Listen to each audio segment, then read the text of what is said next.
210 இடங்களில் வெற்றி பெற்று அனைத்து இந்திய அண்ணா திராவிட முன்னேற்ற கழகம் அறுதி பெரும்பான்மையோடு அனைத்து இந்திய அண்ணா திராவிட முன்னேற்ற கழகம் ஆட்சி அமைக்கும். திமுக நிலைமை பரிதாபமா இருக்குது.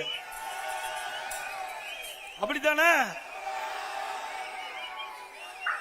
நம்ம கூட்டணி 3 நாளைக்கு முன்பு நம்முடைய கட்சியுடைய தலைமை அலுவலகத்திலே கூடணும். நம்முடைய கூட்டணியில் அங்கம் வைக்கின்ற கட்சிகளை அழைத்தோம். எடுத்துட்டாங்களா? பாருங்க,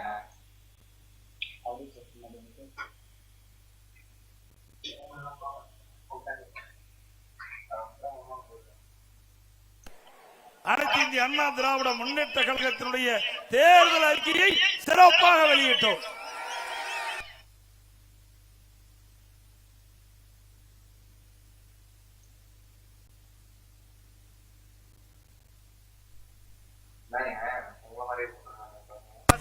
தெரிந்து நமக்கு பாராட்டை தெரிவித்துக் கொண்டிருக்கின்றார்கள்.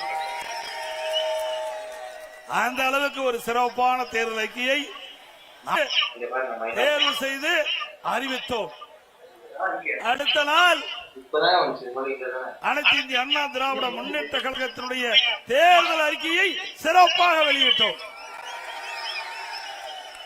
நம்முடைய தேர்தல் அறிக்கை மக்களுக்கு நன்மை கிடைக்கக்கூடிய தேர்தல் அறிக்கை.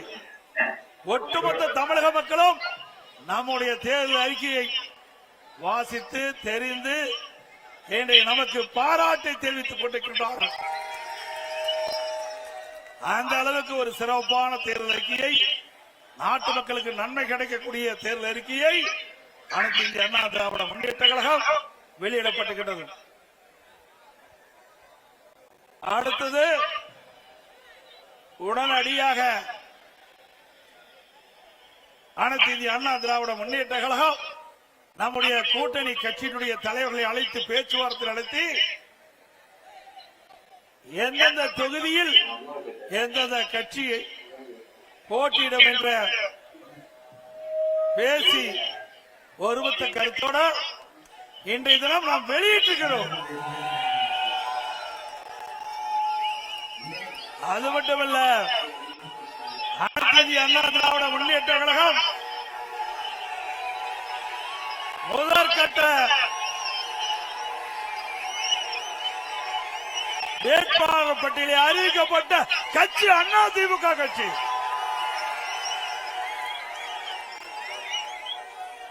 முதற்கட்டமாக போட்டியிடுகின்ற வேட்பாளர் 23 பேர் அடங்கிய பட்டியலை நாம் அறிவித்திருக்கின்றோம். இன்னும் ஓரிரு நாட்களில் அனைத்து இந்திய அண்ணா திராவிட முன்னேற்ற கழக வேட்பாளர்கள் போட்டியிடுகின்ற பட்டியல் முழுமையும் வெற்றி அறிவிக்கப்படும் என்பதை மகிழ்ச்சியோடு தெரிவித்துக்கிறேன். திமுக நிலை என்ன? திராவிட முன்னேற்ற கழகம் கூட்டணி அமைப்பதற்கு 20 நாட்களா போராடிட்டு இருக்காங்க. ஒவ்வொரு கட்சியும் பதறிக்கொண்டிருக்கின்றது. திராவிட முன்னேற்ற கழக தலைமையிலே அமைக்கப்பட்ட கூட்டணி கட்சிகள் போராடி அவர்கள் தொகுதியை பெற வேண்டிய அவல நிலை அந்த கூட்டணியிலே இருக்கின்றது. அதிமுக அப்படி அல்ல. அதிமுக தலைமையிலே அமைக்கப்படுகிற தேசிய ஜனநாயக கூட்டணி கட்சிகள் தலைவர்கள் சுதந்திரமாக இருக்கின்றார்கள். திமுக கூட்டணியை அங்கம் வைக்கின்ற கட்சிகள் அடிமையாக இருந்து கொண்டிருக்கின்றது. ஸ்டாலின் பேசுகிறார், கூட்டணி கட்சி தலைவர்கள் பேசுகிறார்கள். 10 ஆண்டு காலமாக தொடர்ந்து திராவிட முன்னேற்ற கழக தலைமையிலே பயணித்துக் கொண்டிருப்போம் என்று இருக்கிறோம் என்று. ஆக 10 ஆண்டு காலம் திராவிட முன்னேற்ற கழகத்திற்கு அடிமையாக இருந்து கொண்டிருக்கின்றீர்கள். இப்படி அடிமையாக இருந்த காரணத்தினால்தான் 2021 சட்டமன்ற பொதுத் தேர்தலில் திராவிட முன்னேற்ற கழக தலைமையிலே அமைக்கப்பட்ட கூட்டணிக்கு ஒதுக்கப்பட்ட இடத்தை விட குறைவான இடத்தை பெற்றிருக்கின்றீர்கள். ஆக திராவிட முன்னேற்ற கழக தலைமையிலே அமைக்கப்பட்ட கூட்டணி கட்சி சேர்ந்த தலைவர்களை எண்ணி பார்க்க வேண்டும். உங்களிடத்திலே திராவிட முன்னேற்ற கழகத்திற்கு ஆட்சி அதிகாரம் இருக்கின்ற போது திராவிட முன்னேற்ற கழக ஆட்சியை புகழ்ந்து பாட வேண்டும் என்று உங்களை பயன்படுத்திக் கொண்டார்கள். ஆனால் தேர்தல் வருகின்ற பொழுது உங்களுக்கு தகுந்த அந்தஸ்தை கொடுக்காத கட்சி திராவிட முன்னேற்ற கழக கட்சி.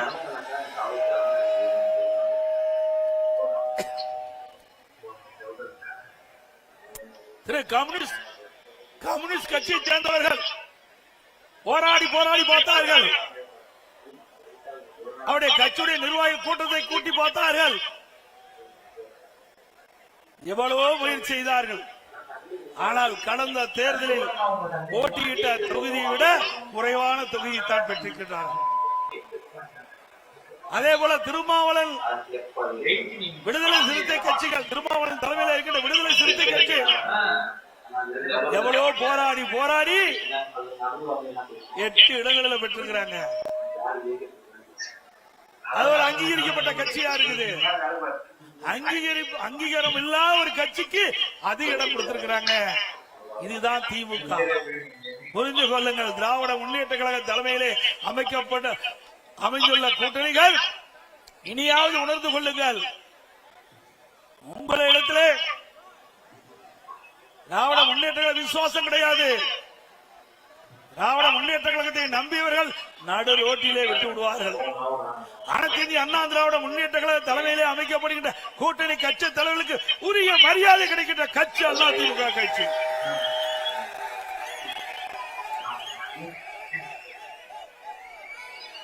இன்றைய தினம் 5 ஆண்டு காலம் திராவிட முன்னேற்ற கழகம் ஆட்சி செய்தது. 5 ஆண்டு காலம் திராவிட முன்னேற்ற கழகம் ஆட்சி செய்தது. நாட்டு மக்களுக்கு என்ன செய்தார்கள்?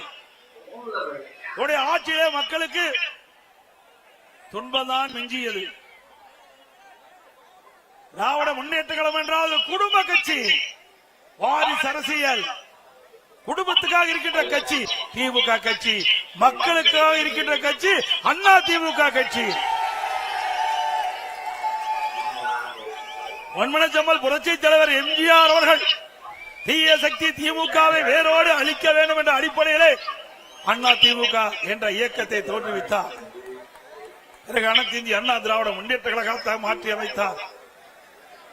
பொன்மனச்செம்மல் புரட்சி தலைவர் எம்ஜிஆர் அவர்கள் அவர் ஆட்சி செய்த போது நாட்டு மக்களுக்கு பல்வேறு திட்டங்களை கொண்டு வந்து ஏழை எளிய ஒடுக்கப்பட்ட நசுக்கப்பட்ட தாழ்த்தப்பட்ட மக்கள் இன்றைக்கு தமிழகத்தில் ஏற்றம் பெற்று என்று சொன்னால் நம்முடைய தலைவர்கள் போட்ட திட்டம். புரட்சி தலைவர் எம்ஜிஆர் காலத்திலும் சரி, இதே புரட்சி தலைவி அம்மா அவர்கள் ஆண்ட போதும் சரி, இருவரும் தலைவர்கள் முதலமைச்சர் இருந்த காலத்திலே தமிழ்நாடு மற்ற மாநிலத்திற்கு எடுத்துக்காட்டாக விளங்கியது. அந்த இருவரும் தலைவர்கள் பாதையிலேதான் இன்றைக்கு அனைத்து இந்திய அண்ணா திராவிட முன்னேற்ற கழகம் பயணித்துக் கொண்டிருக்கிறது. சிந்தித்து பாருங்கள். இதே புரட்சி தலைவி அம்மா அவர்கள் தமிழகத்துடைய முதலமைச்சர் இருந்த காலகட்டத்திலே எத்தனையோ திட்டங்களை கொண்டு வந்து நாட்டு மக்கள் நன்மை பெற்றிருக்கின்றார்கள். 5 ஆண்டு திராவிட முன்னேற்ற கழக ஆட்சியிலே இந்த சென்னை மாநகர மக்களுக்கு என்ன செய்தார்கள்? ஒரு துரும்பை கூட கிள்ளி போடவில்லை. அனைத்து இந்திய அண்ணா திராவிட முன்னேற்ற கழக ஆட்சியிலே கொண்டு வரப்பட்ட திட்டங்கள் ஸ்டிக்கர் ஒட்டி அந்த திட்டத்தை கூட முழுமையாக நிறைவேற்றப்படவில்லை. ஆங்காங்கே அண்ணா திமுக ஆட்சியில கொண்டு வந்த திட்டம் முடிவு பெற்று துவக்கி வைத்துக் கொண்டிருக்கிற காட்சிதான் இன்றைய திமுக ஆட்சியிலே பார்க்கப்படுகிறது. மழைநீர் வடிகால் வசதி அனைத்து இந்திய அண்ணா திராவிட முன்னேற்ற கழகத்திலே மாண்புமிகு புரட்சி தலைவி அம்மா தமிழகத்துடைய முதலமைச்சராக இருந்த பொழுது கொண்டு வரப்பட்ட திட்டம் சுமார் 2400 கிலோமீட்டர் தூரம் வடிகால் வசதி செய்து கொடுக்கப்பட்டது. இன்றைக்கு கனமழையால் சென்னை மாநகர மக்கள் பாதிக்கக்கூடாது, பெய்கின்ற மழைநீர் முழுவதும் வெளியேற்றப்பட வேண்டும் என்ற அடிப்படையில் மழைநீர் வடிகால் பணி மேற்கொள்ளப்பட்டது அனைத்து இந்திய அண்ணா திராவிட முன்னேற்ற கழக ஆட்சியிலே. அதிலே 4 பிரிவாக பிரிக்கப்பட்டது. பேஸ் 1, பேஸ் 2 இரண்டும் அண்ணா திமுக ஆட்சியிலே நிறைவேற்றப்பட்டது. பேஸ் 3, பேஸ் 4 ஆட்சி மாற்றம் திராவிட முன்னேற்ற கழகம் ஆட்சிக்கு வந்தது. இதுவரை முழுமையாக வடிகால் வசதி பணிகள் நிறைவேற்றப்படவில்லை. 2 ஆண்டுக்கு முன்பே இன்றைய முதலமைச்சர் திரு ஸ்டாலின் அவர்களும் தமிழக உள்ளாட்சித்துறை நகர்ப்புற வளர்ச்சித்துறை அமைச்சர் அவர்களும் சென்னை மாநகரத்தில் இருக்கின்ற அமைச்சர் பெருமக்களும் எவ்வளவு மழை பெய்தாலும் ஒரு சொட்டு தண்ணீர் கூட சென்னை மாநகரத்திலே தேங்காது என்று குறிப்பிட்டார்கள். நாம் கொண்டு வந்த திட்டம் மழைநீர் வடிகால் பணி அனைத்து இந்திய அண்ணா திராவிட முன்னேற்ற கழக ஆட்சியில் கொண்டு வரப்பட்ட திட்டம். அந்த திட்டத்தை கூட இவர்கள் முழுமையாக நிறைவேற்ற முடியவில்லை. 2 ஆண்டுக்கு முன்பே இந்த திட்டம் நிறைவேற்றப்பட்டு 98% நிறைவேற்றப்பட்டதா ஒரு பச்சை பொய்யை இன்றைய முதலமைச்சர் குறிப்பிட்டார். சென்னை மாநகரத்தில் இருக்கின்ற அமைச்சர்கள் குறிப்பிட்டார்கள். இங்கே இருக்கின்ற மேயர் குறிப்பிட்டார். வடிகால் பணிகள் 98% நிறைவேற்றப்பட்டுள்ளது. எவ்வளவு மழை பெய்தாலும் சென்னை மாநகர மக்கள் பாதிக்கப்பட மாட்டார்கள். ஒரு சொட்டு தண்ணீர் கூட சென்னை மாநகர சாலைகளை தேங்காது என்று இவர்கள் பத்திரிகைகளை வெளியிட்டார்கள். ஆனால் எனவே என்ன, இதுவரை இந்த வடிகால் பணிகள் நிறைவேற்றப்பட முடியவில்லை. அதோடு அனைத்து இந்திய அண்ணா திராவிட முன்னேற்ற கழக ஆட்சியில் தான் ஒரு பிரமாண்டமான திட்டத்தை நாம் கொண்டு வந்தோம். மெட்ரோ ரயில் திட்டம் கட்டம் 2.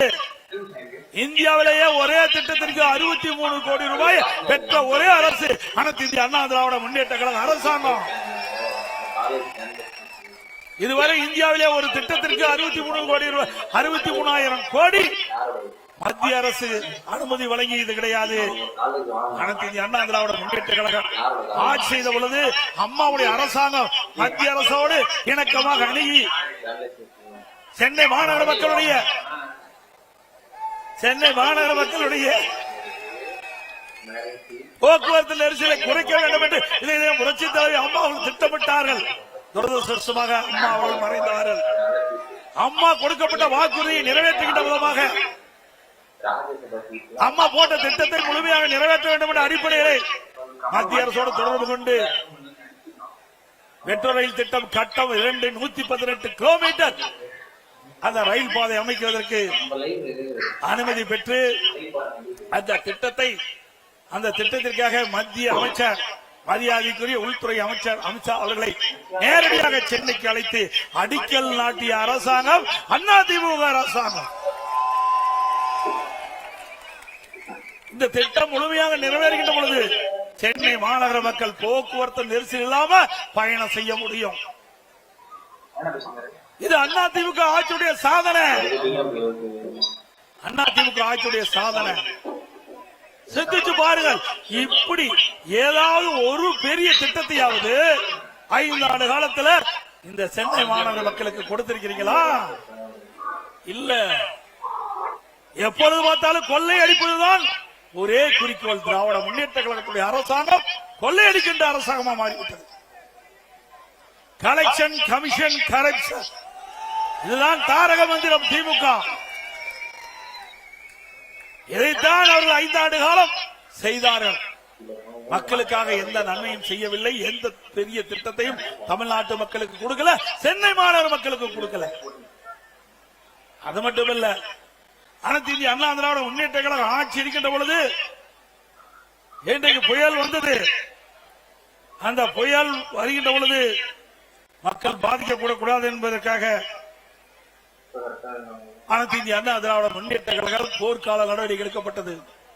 வர்த்தா புயல், கனமழை, இன்றைக்கு சென்னை மாநகரம் முழுவதும் மரங்கள் சாய்ந்தன, மின்கம்பங்கள் உடைந்தன, டிரான்ஸ்பாரம் பழுதடைந்து விட்டது. அப்படிப்பட்ட சூழ்நிலையிலும் அனைத்து இந்திய அண்ணா திராவிட முன்னேற்ற கழகம் விரைந்து அரசு விரைந்து செயல்பட்டு மக்களுக்கு எந்த இடையூறும் இல்லாம ஓரிரு நாட்களிலே அந்த மின் தடைகள் எல்லாம் சரி செய்து மக்களுக்கு இயல்பான நிலைக்கு கொண்டு வந்த அரசாங்கம் அதிமுக அரசாங்கம். சென்னை மாநகரத்தில் மட்டும் 2 லட்சம் மரங்கள், 2 லட்சம் குப்பைகள் மாநகராட்சியிலிருந்து அகற்றப்பட்டன. இப்படி மக்களுக்கு பிரச்சனை ஏற்படுகிற போது அந்த பிரச்சனையை தீர்க்கக்கூடிய வல்லமை படைத்த அரசாங்கமா அனைத்து இந்திய அண்ணா திராவிட முன்னேற்ற கழக அரசு விளங்கியது. இதுவே திடீர்னு வந்து வரும். அண்மையிலே ஓராண்டு என்று நினைக்கின்றேன், ஓராண்டு 2 ஆண்டாவது இருக்கின்ற நினைக்கின்றேன். சென்னை மாநகரத்தில் வெறும் மழைதான் பொழிந்தது. எல்லா பக்கமும் எல்லா சாலையிலும் தண்ணீர் தேங்கி இருந்தது. அப்பொழுது ஒரு பெண்மணி சாலையிலே நடந்து